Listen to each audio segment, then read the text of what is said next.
Assalomu alaykum qadrli kuzatuvchilar. Bugun sizlar bilan yana bir sitrus meva haqida gaplashamiz. Pomelo doim yashil, tropiklarda o'sadigan mevalari yirik sitrus.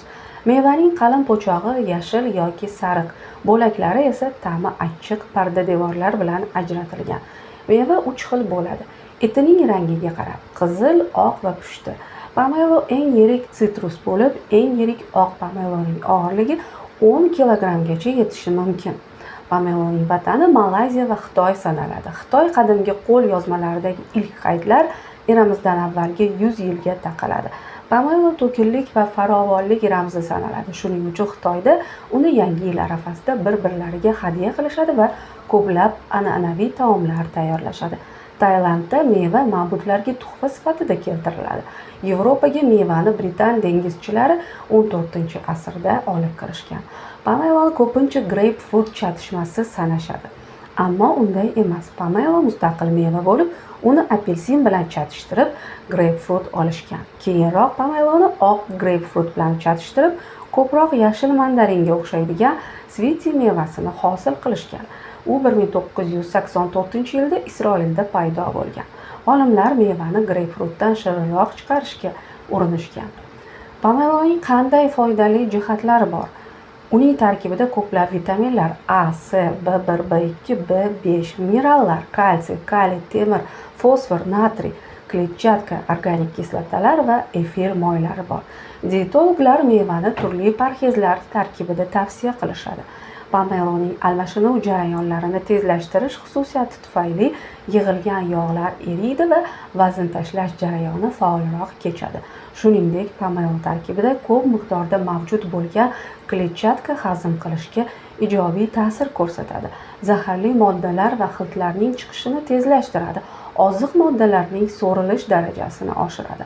Pomelo tarkibida C vitamini ko'p miqdorda bo'lgani uchun u immunitetni ko'taradi, umumiy holat va kayfiyatni yaxshilaydi, tromb hosil bo'lishi va saraton kasalliklari xavfini kamaytiradi. Xo'sh, foydali jihatlarini bilib oldik. Endi zararli tomonlari haqida ham bilib olsak. Ba'zi kasalliklardan aziyat chekadigan odamlar pomeloni ehtiyotkorlik bilan iste'mol qilishlari lozim.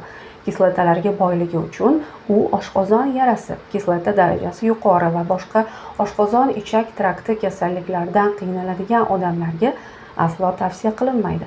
Xuddi shu sababdan pomelo gepatit va nefritga chalingan odamlarga ham mumkin emas.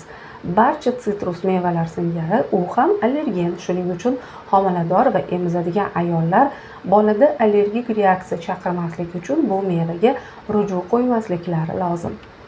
Pomeloda C vitaminining yuqori konsentratsiyada ekanligi 100 gram meva etida 30-53 mikrogram. Organizmning askorbin kislotaga bo'lgan kundalik ehtiyojini 2 bo'lak meva bilan qoplashga imkon beradi. C vitamini antioksidant sifatida ta'sir qilib, leykotsitlar faolligini kuchaytiradi va shu tariqa immunitetni oshirib, infeksiyalarga qarshi kurashishda yordam beradi. C vitamini shuningdek teri tarangligi, tish va milklar salomatligiga ta'sir ko'rsatuvchi kollagenning normal sintezi uchun zarur. Pomelo qondagi xolesterin va qand miqdorini, qon bosimini tushirishga yordam beradi. Tromb hosil bo'lishi xavfini kamaytiradi. Bu esa uni diabetiklar va yurak tomir kasalliklaridan aziyat chekadiganlar uchun juda foydali qiladi. Pomelo qabziyatda foydali. Tarkibi kletchatkaga boyligi uchun meva hazm qilish jarayonini yaxshilaydi. Boshqa sitrusdagilarga nisbatan unda ko'p bo'lgan pektin o'rab oluvchi ta'sirga ega bo'lib, qizil o'ngach va oshqozon shilliq qobig'ini kislotalar ta'siridan himoya qiladi.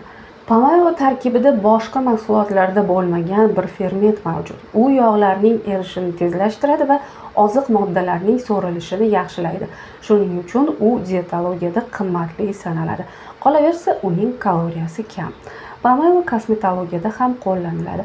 Pomelo etidan tayyorlangan niqob va yuzni sharbati bilan artish yuz terisiga namlantiruvchi va oziqlantiruvchi ta'sir ko'rsatib, teri yog'i sekretsiyasini pasaytiradi. Pomeloning saraton kasalliklariga qarshi kurashdagi samaradorligi isbotlangan. Meva po'sti bioflavonoid antioksidantlarga boy bo'lib, ular saraton hujayralarining bo'linishini sekinlashtiradi. Oshxonada qanday ishlatiladi? Pomelo Osiyo oshxonasi milliy taomlarida ko'p uchraydi. Taomga mevaning eti odatda ishlov berilmagan holida ishlatiladi. Ba'zan boshqa mahsulotlar, baliq, go'sht, sabzavotlar singari bilan toblanadi. Shuningdek, po'chog'idan murabbo tayyorlashadi, quritishadi va choy, kompotlarga qo'shishadi. Quritilgan meva etining foydasi yangisidan kamroq, chunki unda C vitamini konsentratsiyasi kamayadi. Uni qanday tanlash va saqlash kerak? Bu meva qishda, dekabr-fevralda yetiladi. Shuning uchun uni aynan shu paytda, eng yetilgan vaqtida xarid qilgan ma'qul. Meva po'chog'i yaltiroq, shikastlarsiz, rangi bir xil bo'lishi lozim. Yetilgan meva ancha og'ir bo'ladi. Tozalanmagan meva xona haroratida 1 oygacha, sovutgichda 2 oygacha saqlanadi. Tozalangan meva tez ayniydi va qo'yiydi. Shuning uchun uni oziq-ovqat plyonkasida uzog'i bilan 3 kungacha saqlash kerak. Choyga qo'shish uchun quritilgan meva po'sti yopiq shisha bankada bir necha oygacha saqlanadi. Kerakli ma'lumotlarni bilib borayotgan bo'lsangiz, kanalimizga albatta obuna bo'lib qo'ying va izohlaringizni yozib qoldiring.